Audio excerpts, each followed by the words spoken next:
Well, good evening, everyone. You're listening to Sex Ed Before Bed. I'm your host, Rebecca Nava, and my guest today is Rick Goodwin. Hi, Rick. Hello. Rick you started running a project called the Men's Project, which ran for 16 years, and now you are, what's your title? That's always a question around here. Clinical Services Manager would be one of my titles. Also the Principal of Men in Healing. Okay. Now, you've won a number of awards, one of which was the Center for Addiction and Mental Health National Recipient Award in 2017. This is true. Yeah, congratulations. Thank you. And you were quoted in one article saying, I've had lots of talks with ministry officials, lots of talks with our MPP on this matter, but it didn't go anywhere. And I think it's about men. Does that ring a bell? It could very well be something I've said. Yeah. So can you talk a little bit about what Men in Healing does, and maybe about that quote about why are men unique, or why is this issue being ignored? Sure. Okay, so let's start off with the Men in Healing. Yeah.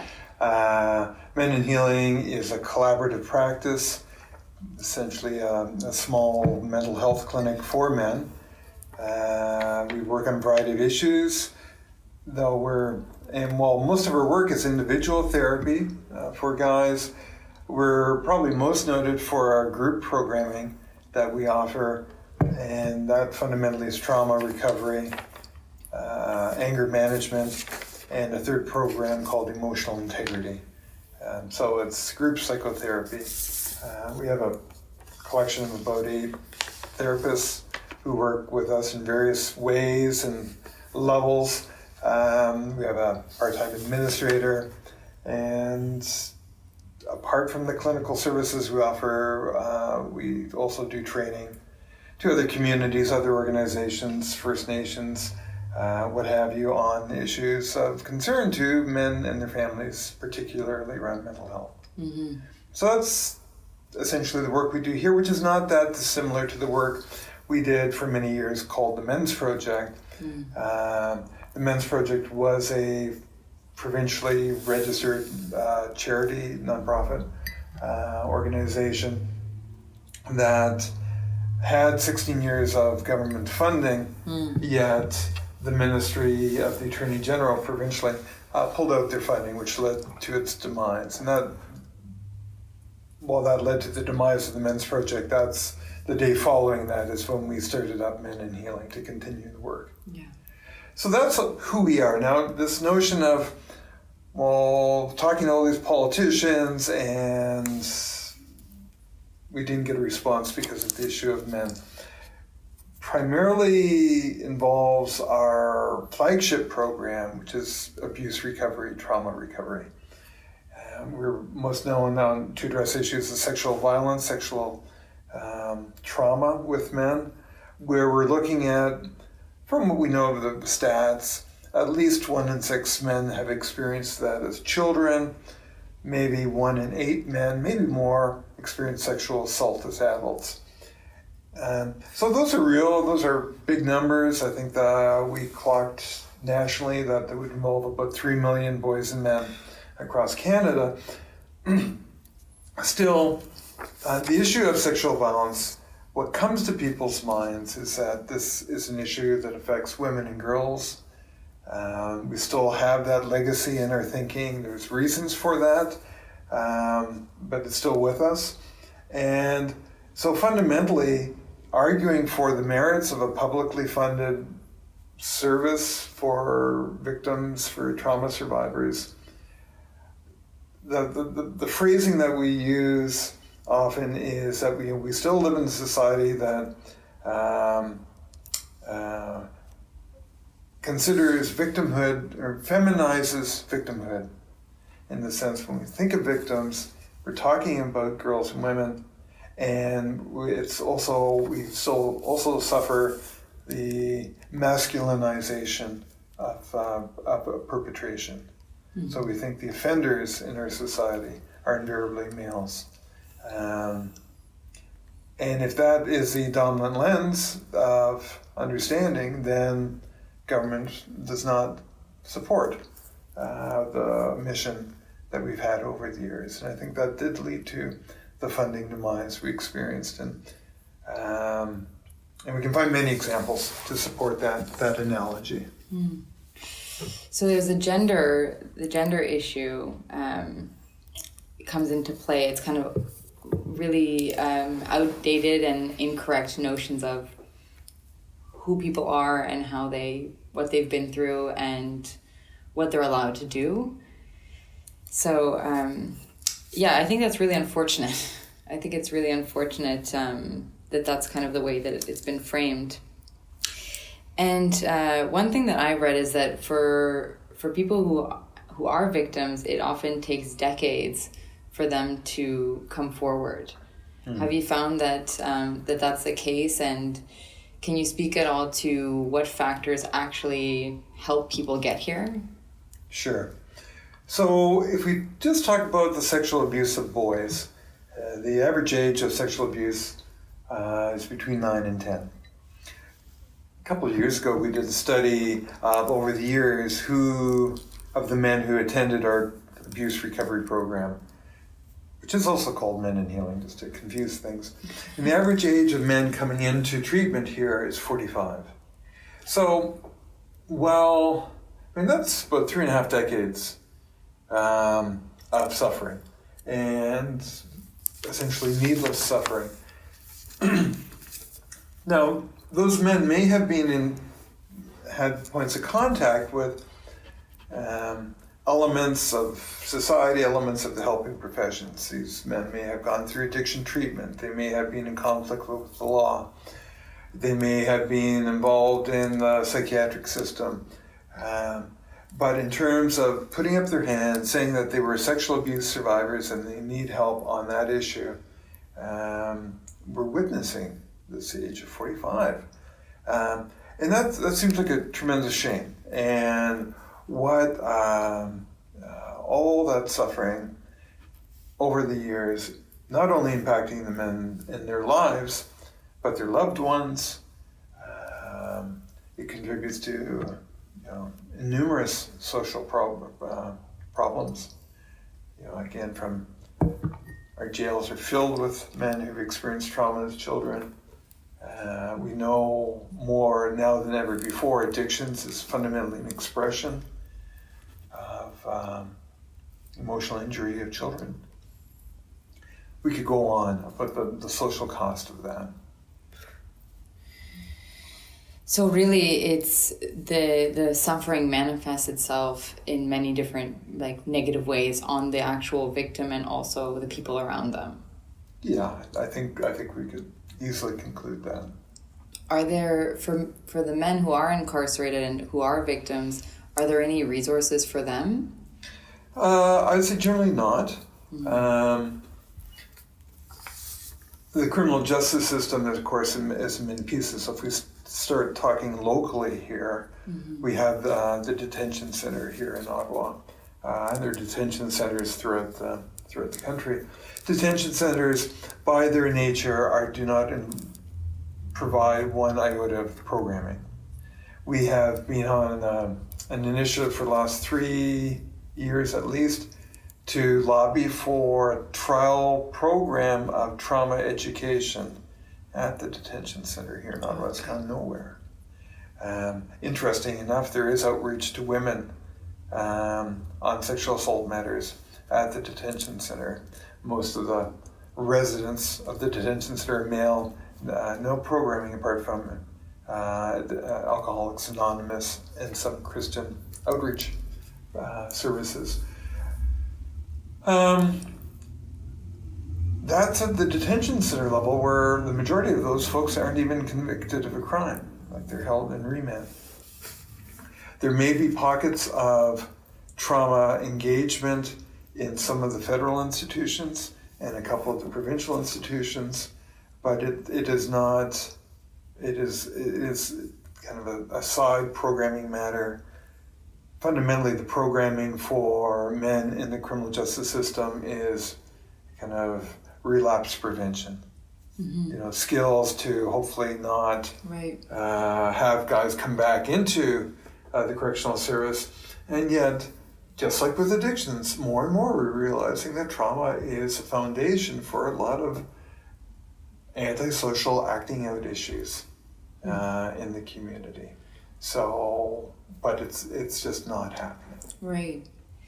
Which it seems like it would make sense that if we want to lower rates of relapse or recidivism, and if what you're saying is that trauma can be a factor or could be one of the biggest factors that drives people to do these things, it seems like it would make sense.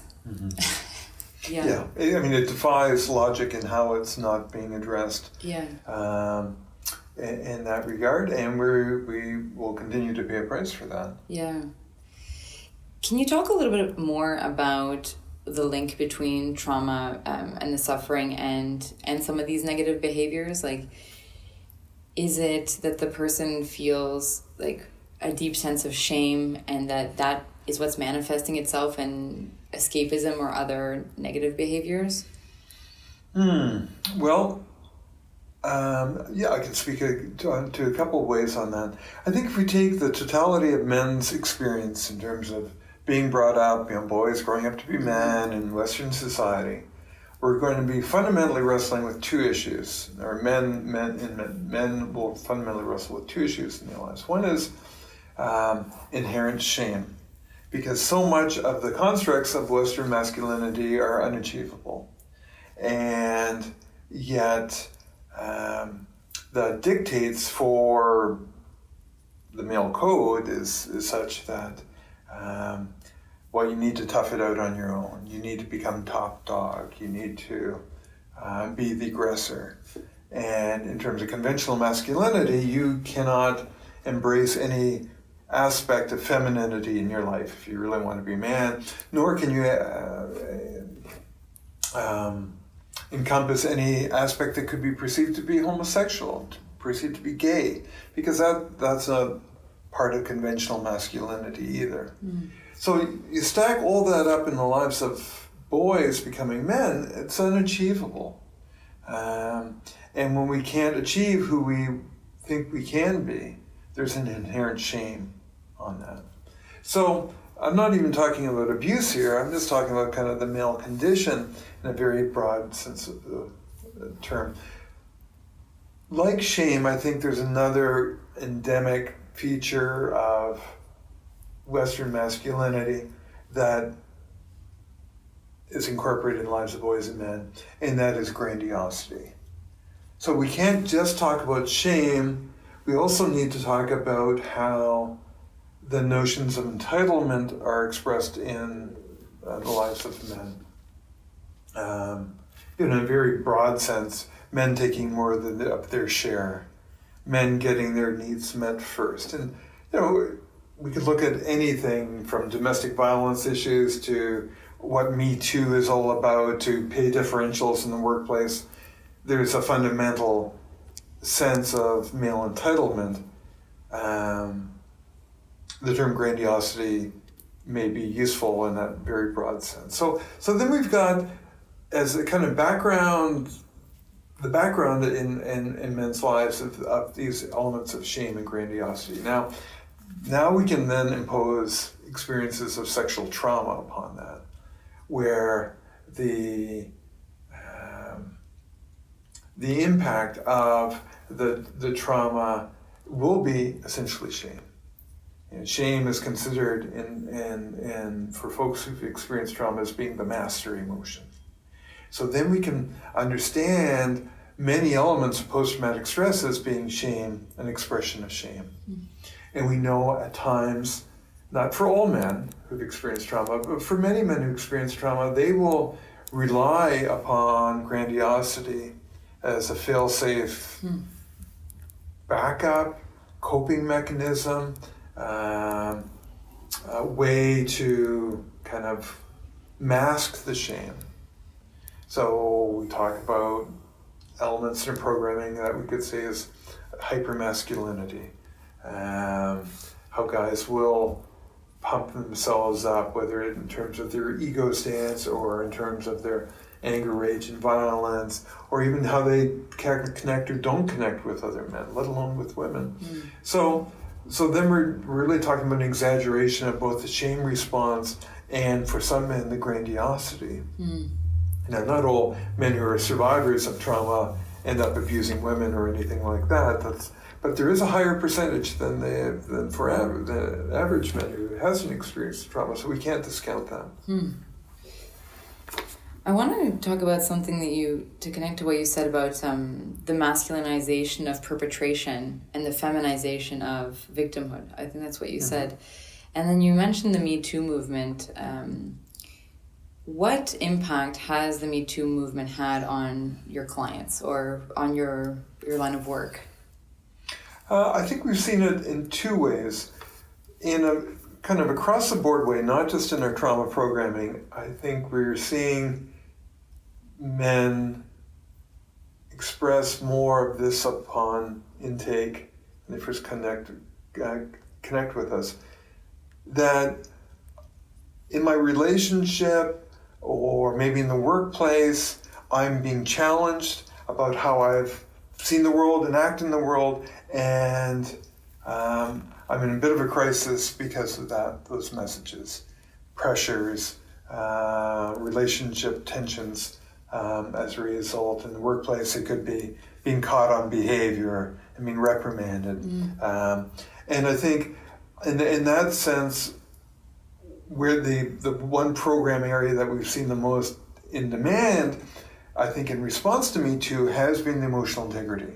Like how do you live your life? How do you understand yourself, and how do you live your life in relationship to others in a way that holds integrity? I think that's where those guys end up tending to come. The other element that we see Me Too reverberating in the lives of men are for men who identify as survivors of sexual violence. And that conversation kind of goes like this. As with many trauma survivors, they're highly sensitive to any social discourse on issues of sexual violence. And yet they see that the Me Too movement is fundamentally female-framed. And they see that even though they have the same experiences as women perhaps, that those experiences are discounted and they're being shouted down. This is not your ticket for identification. Even though the founder of Me Too, and I'm blanking out on her name, but I recently heard her speak at a conference. Her stance, Tamara Burke, says essentially everyone is welcome. This is not a women's movement. This is not a white women's movement. She's a woman of color. This is everyone who has had this experience.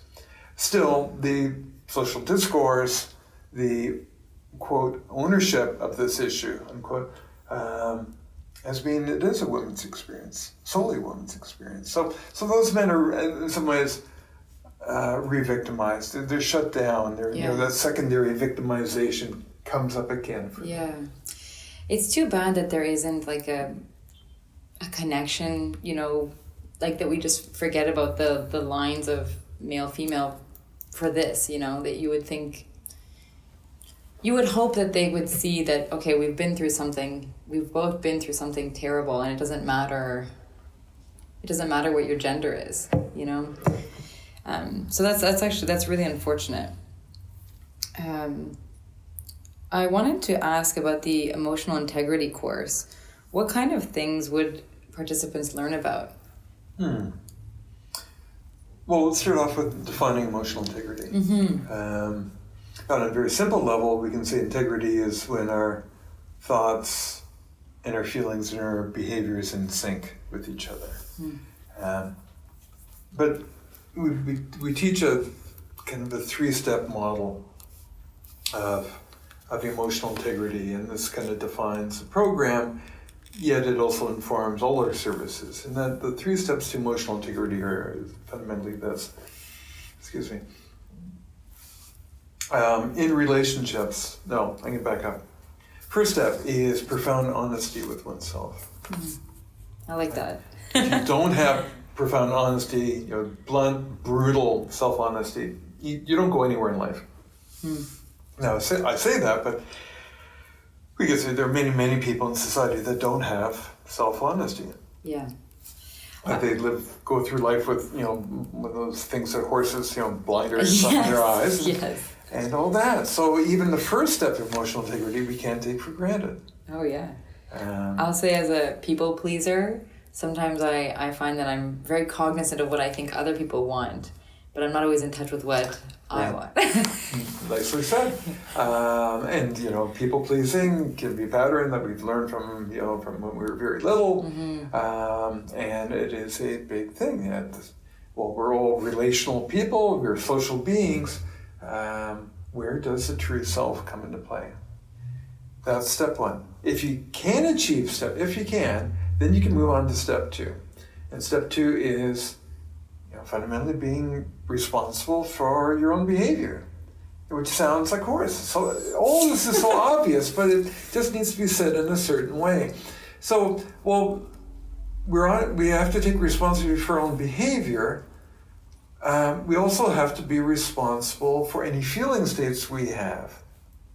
We can't put that on there. So I can't say, you're pushing my buttons, or that person makes me so mad. Well, no, hold on here. If we really want ownership, then we've got to take responsibility for that anger response, or how we may act with one person versus another. We can't do that way of not drawing those connections between self and behavior. Even if you don't know what the hell you're feeling, it's still your responsibility for what the hell you're feeling. So you need to own that. You can't just slough it off. Yeah. But isn't it easier now than ever to ignore what we're feeling? Yeah. I feel like there's so many different things that are vying for our attention now, like the gadgets and I don't know, Netflix or what have you. There's so many avenues to run away. Well, I mean, it's interesting. Netflix is an example where you see the social terminology of I'm blanking out on the word, but when you watch something again and you keep binging, it's like, wow, we got a very kind of pathologically influenced term now to describe social behavior. Yes. Much like cell phones and all the distraction that they cause. Now, interesting enough, compulsive behavior is one of the core elements of intrusion, which is one of the core elements of post-traumatic stress. So a lot of guys that come into the program are compulsive tech people, compulsive gamblers, compulsive compulsive sex, on and on, and we need to then interpret that back to a lens of either trauma, certainly dis-ease in the individual. So yeah, I agree with you. It's more now than ever. It does not reflect well for us. I'm so curious about how you got here and what drives you to do this work. Can I back up? Oh, yes. Because there's a third step. I'm sorry. Yes, the third step. So let's just get that one out of the way. Okay. So here's the third step. Now, this only applies to those relationships of significance we have. And it's up to each one of us to define who those significant people are in our life. So, you can think about it. I can think about it. It might be a list of 2, or it might be a list of 20 people. It's up to each one of us to define that. No one can define it for you. Whether you be your partner, your kids, your family members, your neighbors, colleagues, whatever. In those relationships now, assuming you've got 1 and 2 down, all right, you can't do a third step without the first 2, then it's useful but not sufficient. Steps 1 and 2 are useful or not sufficient, because step 3 now suggests that we've got to close in the emotional space that we hold between ourselves and those people who are significant to us. So, I'm using my hands here to suggest a closing in physically, but I'm talking more of emotional intimacy, emotional vulnerability. Because many aspects of ourself, and I'm going to say for guys, many aspects of our masculine self have to transform in order to experience emotional intimacy, emotional vulnerability. Some of our masculinity, that kind of outward mask or guard, it has to drop. And so in this quest for emotional integrity can be quite transforming.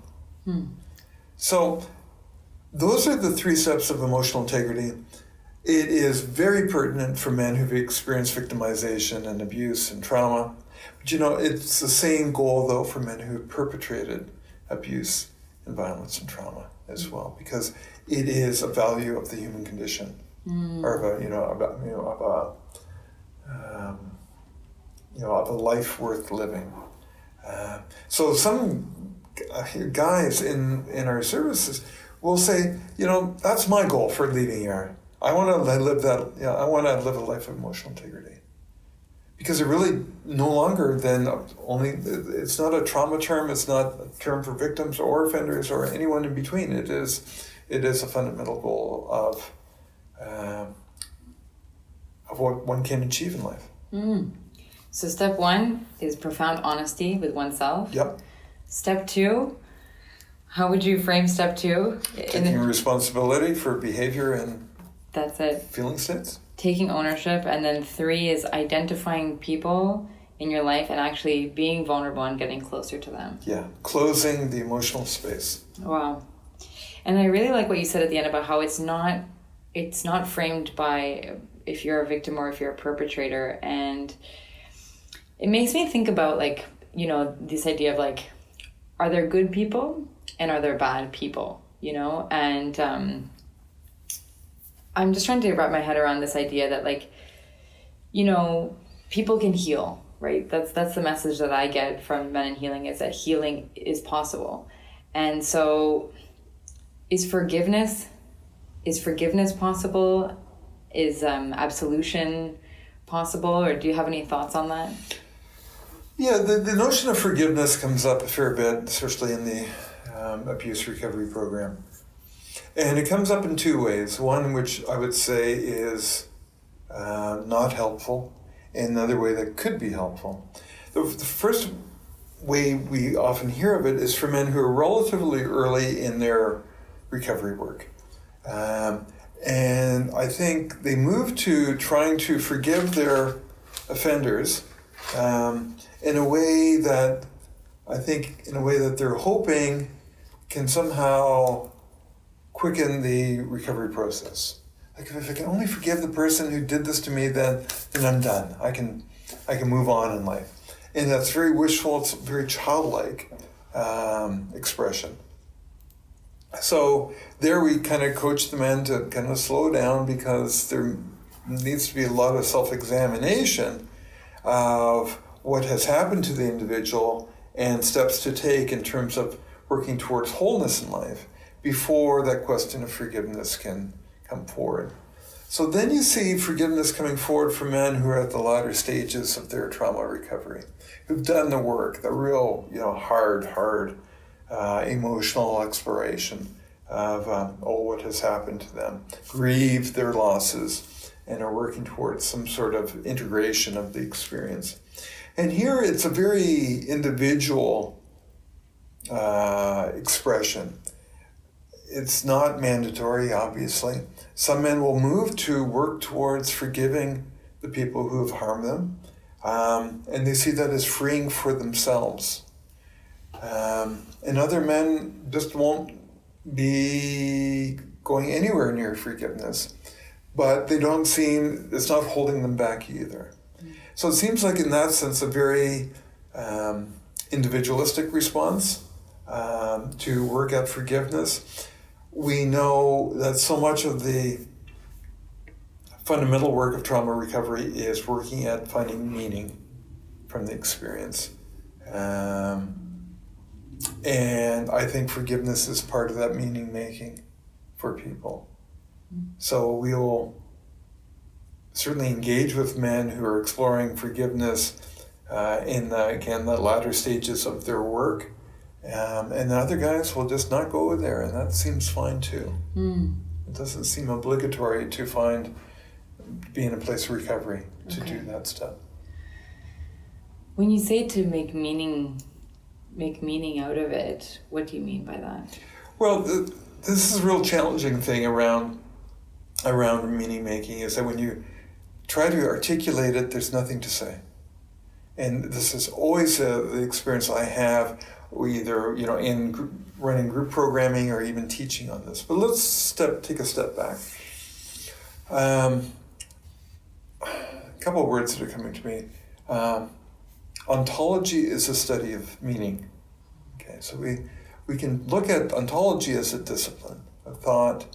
We can look at people who've experienced great trauma in their life, and of course, a classic ontologist would be Viktor Frankl. And I don't know if you've read any of his work. He was a psychiatrist, medical doctor who was arrested in Nazi Germany, I think maybe in Austria. But he was sentenced to the concentration camps and survived the experience. And his reflection is that the people who lived in the concentration camps and the people who didn't live, the distinguishing factor was not that one group received more calories per day. It's that they were able to find meaning in their experience. And the meaning, again, could be very individualistic. It's like, I want to live to the day to see my child again, or I want to, go back to where my home, my community. And through that struggle of figuring out the purpose of living allowed them to experience, hell, allowed them to experience near death and all that. And so when Frankl came out of all that experience, he developed a way of therapy, a way of seeing the world that he called logos therapy. And I can't recall kind of the root of the word logos, but again, that life spirit message. So this is what I can say when I see guys near the end of their graduation in trauma recovery. And, I see guys who embrace the quest to live an authentic life, to profoundly know themselves. They develop friendships and other relationships that have deep significance to them. For many of them, they embrace in a very heartfelt manner elements of social justice. These are all we can't say, well, that's all meaning. I mean, it is all meaning, but it's an individual expression of all of that. That somehow that this hell that they've gone through in their life, you got to say this carefully, but has ended up with them being in a better place. A life that could be more richer than they would have had if they had not been perpetrated. Now, that on one level, that sounds crazy, right? Because we think of people being abused, being hurt, as having scars, and kind of lifelong injuries, and there's some elements of that are true. But to hear a fellow speak in that quest for that authentic life, that quest to figure out what his, that sealed envelope of his life's instructions, from when he was born, that he's now living and trying to actualize that in his life. And that's really sweet. Yeah. And you don't hear that from a lot of people out there. So this, I think, are all reflections of meaning making that we observe, we witness here in the program. And it's really to see a guy go through all that work and, being in therapy on this issue is truly hell. This is not easy work. But there is those rewards there that we do see. Yeah. It must be, I think that like the pursuit of an authentic life is a valuable pursuit for anyone. And when I think about like Maslow's hierarchy of needs and the self-actualization being at the apex, I think it's certainly something that I think about, as being part of a more fulfilling life, or I don't know. So I think that's a really valuable pursuit. Now, this is a piece about Maslow I'm not as that I know of, but I can't articulate too much. But before he died, he talked about a stage beyond self-actualization. That was more of, in trauma, we talk about it as reconnection, but kind of the embracing of the other and embracing of the sense of the kind of the life spirit. It's beyond the self. Now, that's really interesting. In almost every example of the trauma's Maslow's hierarchy of needs finishes at self-actualization. Yes. But there's something that he was working on beyond that. The cherry on top. Yeah, the cherry on top, that more, it probably, we could define it maybe more in spiritual terms. Trauma recovery, and that's latter stage of trauma recovery, I think is a spiritual journey as well. How can we talk about meaning making other than in a spiritual way? And not that, this is a religious program in any sort and whatever, but I think trauma recovery is well beyond the psychological in its full sense of the word. Mm-hmm. Interesting. You mentioned that this is really difficult work. Why do you do this work? Well, that's a long story now. Yeah. So, I'll do one version and then I'll do another version for that answer.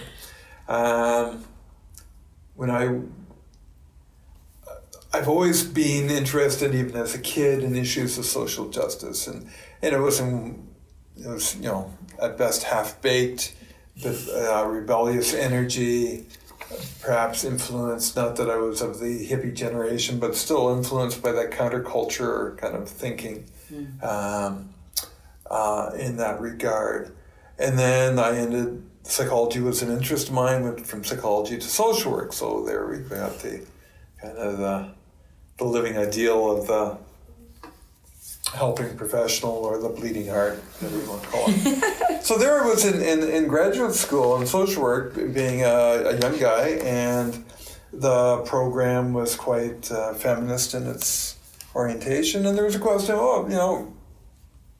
as guys, what's our role in this whole mix? Now, social work, as in all helping professions, fundamentally was like 90% women in the class. So, we were, and a lot of the social issues we talked about using a feminist lens for men being the problem. So that kind of got me interested in men's work. The first 5-6 years of my career, I focused on working with men who were assaultive to their partners and devising programming to address that. But it got me into that lens of gendered engagement. And all that. So that's where I started off professionally. But, fundamentally, I was sexually abused as a kid. I started coming to terms with that around the same time, early 20s, much earlier than most guys. And, of course, I'm doing this work because of my childhood experience. I couldn't, I'd be lying if I would suggest there's no strings from my childhood experience to what I'm doing now. I think, though, we, in our lives, in our working energies, we find our niche for ourselves that really seems to resonate. And this is a niche area that interests me. It combines the psychology, the social justice element. It connects to my personal experience. So this is not, I don't talk about my experience with the guys. This is not the framing of our model, it's a clinical model. It's not Rick's self-help group personified here. But in all our lives, there's so many threads from our past to our present, and that's a big one for me. Yeah. Thank you for sharing that. You're welcome. Are there other centers or initiatives that you've seen that you're excited about that are aimed around, that are sort of centered upon this issue? Yeah, it's a very small sector, so you get to know the folks involved. I guess where I would go on that question is talking about our partner organizations. Our American partner agency is called 1 and 6 Inc. Yeah. I do some work for 1 and 6, both on online service engagement as well as training on clinical matters. Their name, of course, is the stat of childhood sexual abuse of males, though it also addresses sexual assault.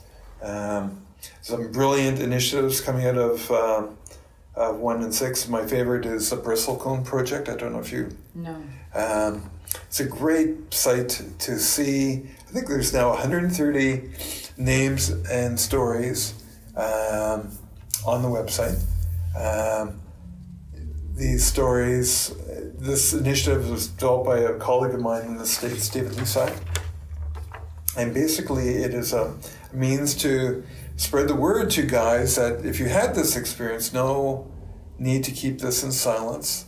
And if you speak about it, then you can take steps to live a full life. So these interviews of these 130 men, and I volunteered as well, there's a short bio for each man, and whether it's a written bio, and sometimes it's a video clip bio, about some part of their life story of what happened and where they're at now. That is really cool. And it's online. It's online. It's free. That's free. There's now a DVD based on that. It used to be just started in the States.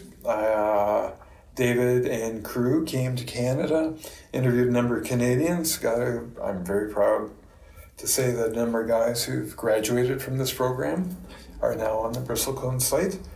And there's men probably from about 8 other countries now. Really? From a guy who, and some of these fellows I know, and it's quite a, wonderful network. But there's a fellow there who was sexually assaulted as an adult by a gang of soldiers. He was a political refugee coming out of the Congo. Sexual violence is endemic as a tool of genocide. And I'm talking here not just sexual violence against girls and women, of course that happens, but also it can happen to males in conflict zones. So it's just a wildly diverse, still mostly American, but on Bristlecone, guys. And there's apparently another 100 guys waiting to be interviewed. Yeah. And of course it takes some resources to film them. So that's really cool.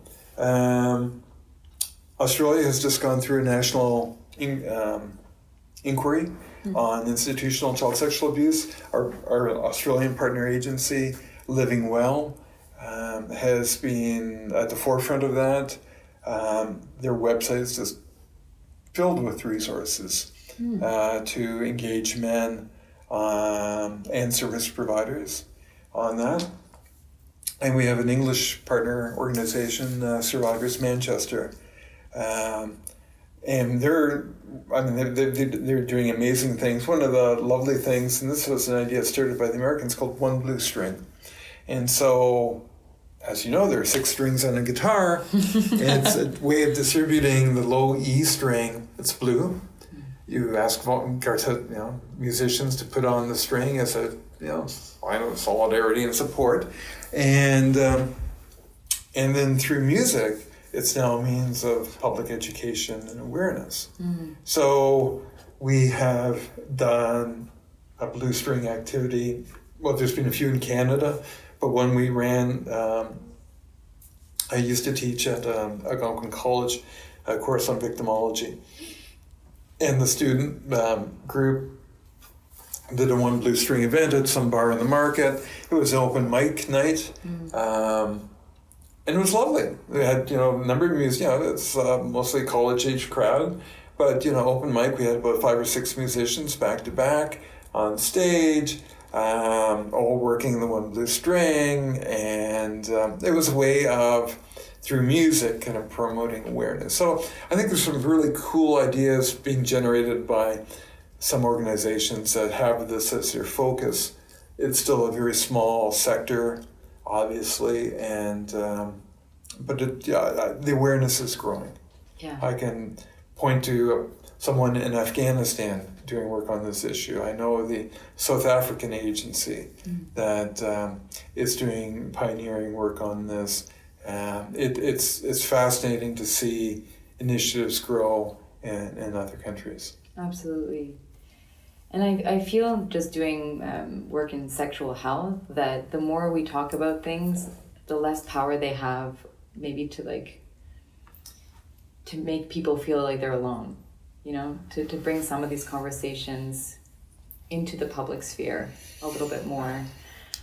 So I'm really heartened to hear that's happening. Because one thing I was thinking is, your center can only serve so many people, and what can men do who maybe don't live in this area, or they don't have access to these services? What advice would you have for someone who either just these services are not available to them, or they can't access them? Well, it's hard. You can't heal in isolation. That's one of the sayings kind of in the business. It may be that they can access counseling. Not that counseling is necessarily the be-all and end-all of all healing. I mean, we heal so much through our relationships, through community. If the person is so inclined, through faith. We're in the counseling business here, so I tend to think of counseling. I think finding even a counselor is better than nothing. It has to be done in relationship to another person. I think that is fundamental to break out of many of the barriers that is created by trauma. I run 2 groups each week online for men. I was going to ask about that. Yeah, through the American organization 1 and 6. So that's a real interesting experiment in using, electronic platforms as a way of connecting. And no one knows each other's name. Everyone's got a nickname. They know my name. I'm the facilitator, and I work with another staffer who moderates the platform, approves every comment before it's entered into the group. But I think there is merit in growth in that regard, even if it's not bricks and mortar. To be able to meet up with someone, I think, who has had a similar experience, and that kind of me too, that kind of, you, me, that kind of connection. And every time that person can verbalize that, I think diminishes the trauma load they're carrying.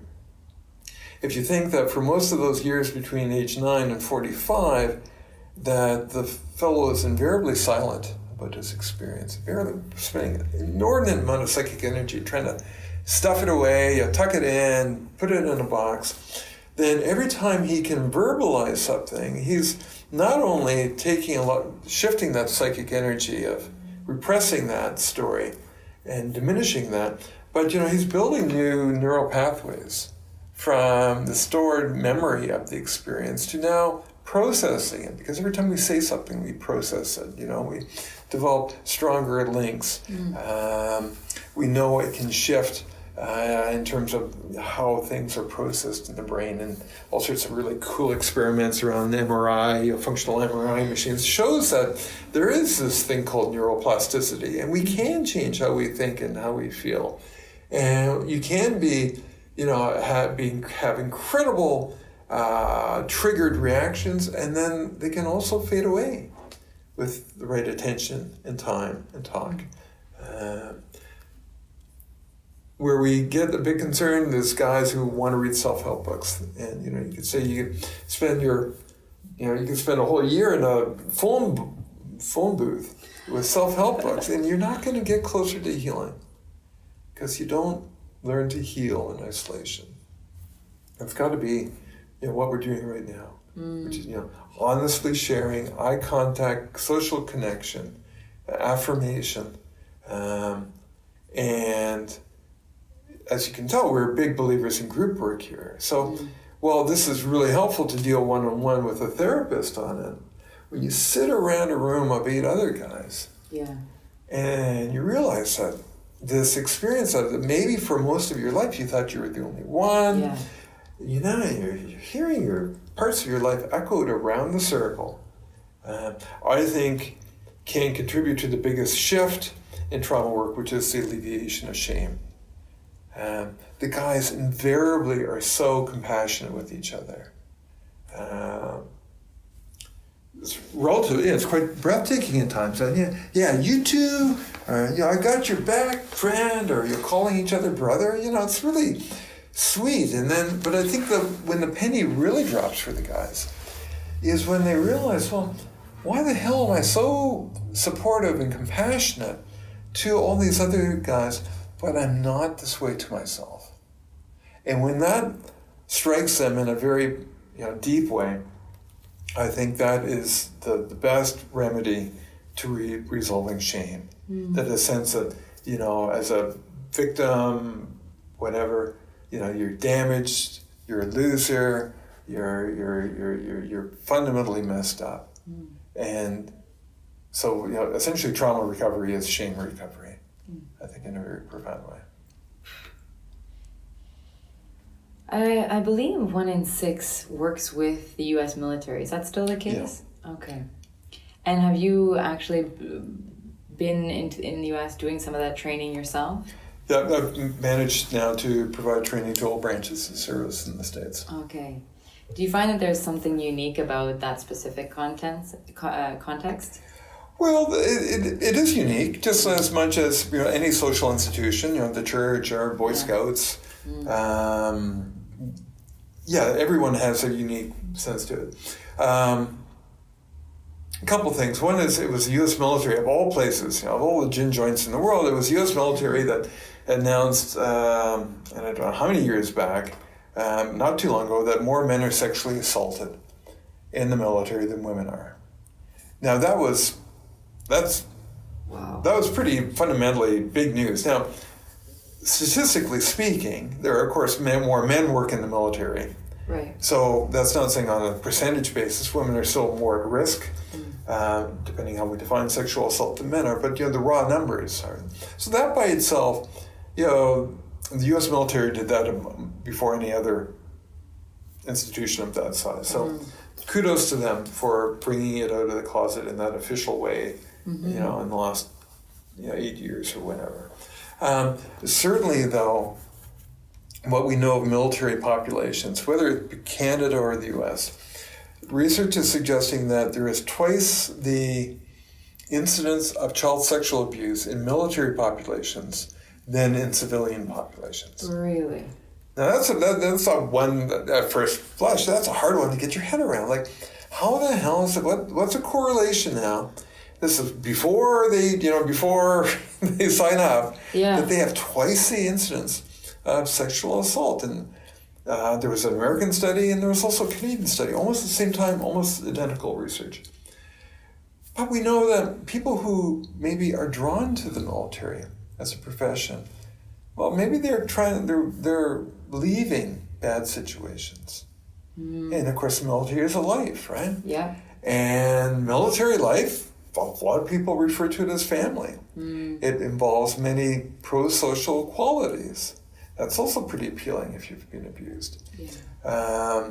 Of course, with guys, the military life is, the hyper-masculine, embodiment of the male code. Yes. That's pretty desirable if you've been abused as a kid. Yes. So it goes more than that, but there are, these push elements and pull elements. You push away from bad experiences, leaving that home, leaving that community, And there are pull elements. You get pulled towards the military for all these other factors. Maybe that explains why there's twice the high rate of child sexual abuse. And then, of course, in military experience, not unlike other institutions in society, there's endemic sexual assault and hazing. You were witnessing so much of that just recently in hockey, at least provincially, in stories of ex-NHL players. But yeah, there is a lot, and military life, there's a lot of heavy drinking, a lot of being away from the context of family, being more vulnerability. When you're on a mission, you're away from your family. There's this hard partying, socialization going on there. So that's also a factor that helps us understand sexual violence of all genders in the military. Really? I'm just thinking about what you said earlier on about how the average age that this happens is 9 or 10, and then many years kind of go by. And I know that one of the things that Men in Healing does is train service providers. Correct. And I'm wondering, how are we doing in Canada in terms of our capacity? Like the people who are around these kids, the teachers and the coaches, how are we doing? I'm probably not the best person to talk about primary prevention, which is working at that level of those around kids. I think as society we believe we're becoming more trauma sensitive, and that's a good thing. That doesn't necessarily mean trauma competent in our engagements. We could even have a debate: is there less child sexual abuse going on in society or more? And there's some research to suggest that there are lesser rates, and yet we know that there are so many new crimes being committed, through cell phones. So the whole sexting thing, which is a crime, is never was a crime 10 years ago. So we've got these new areas of criminal activity that would be considered child sexual abuse that we didn't have before. So I don't think we really know fundamentally how we're doing overall. Okay. Yeah. Thank you for that. Do you think that, what kind of impact do you think that the media has, media, pornography, celebrities, maybe politicians? Do you think that can push someone to either feel that it's okay to do this to someone else? Just wanted to get your take on that. My thought would be that violence is a highly complex, multifactorial behavior. We can't just go to one or two or three elements to understand why someone would offend or not offend. That being said, I think the whole notion of offending behavior, of whatever active crime we want to consider, fundamentally means a lack of empathy. So, we could all say we all have the potential of violence, and I believe that. Even though, we all are situations where we're cut off on the Queensway or, situations like that, only some of us will act in a certain way. And perhaps the biggest barrier between those who commit acts of violence and those who do not is empathy. So empathy is our social protection. Now, we could take a group of offenders, and I know the population of men who commit domestic violence. Right. And we can look at how they present. And they've got emotional dysregulation up the yin-yang, right? It's just, they're volatile, emotionally volatile. So, we could take trauma survivors, non-offending trauma survivors, and you know what? They have emotional dysregulation up the yin-yang as well. So again, we can't think of victims over here and offenders over here because they look quite the same in terms of their expression. There is some thinking, and I think there's great validity to it, is that maybe the barrier, the distinction between the two is degree of empathy. Wow. Now, if that's true, if that is fundamentally true, then I think that's room for optimism because we can vary our empathy load quite easily. We could be watching right now a video of puppies playing or kittens drinking milk or babies gurgling. Yeah. And we could measure our empathy scales before we watch the video and measure them after we watch the video, and your empathy and my empathy would go up. It is that variable. Wow. So that, to me, is hopeful news. I think for those guys who've had troubled childhood, and most men who are convicted of domestic violence certainly are from that background. Not saying they're sexually abused, but bad stuff went down when they were kids. They saw violence between mom and dad. They were physically abused themselves. They experienced insecure attachment, neglect. We know that you can have a kind of a functioning survivor guy, and then that person put him in the right situation, he will have an empathy drop. And that, to me, is really intriguing. Then, what creates empathy drops? Someone who's fundamentally pro-social, but then has an anti-social expression. So there's more and more ideas, thinking behind trying to use a trauma lens to understand violent behavior. It sounds like fascinating work. I'm intrigued with applying the psychological concepts to the populations that we serve, and then applying the stories of the guys back to trying to inform on how we should be thinking of behavior like that. And it's a different way of reframing the issue as opposed to just like penalization, because if we look at it as though so empathy is a factor in whether people choose to commit like a crime, then is something like harsher punishments even a deterrent?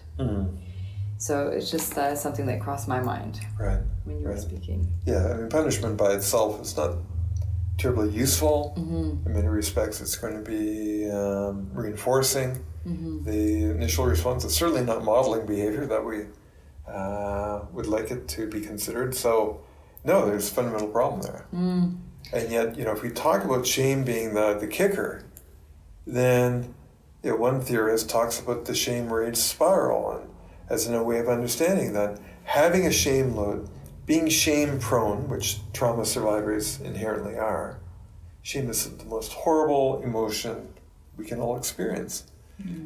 These guys carry it around with them because of their childhood experiences.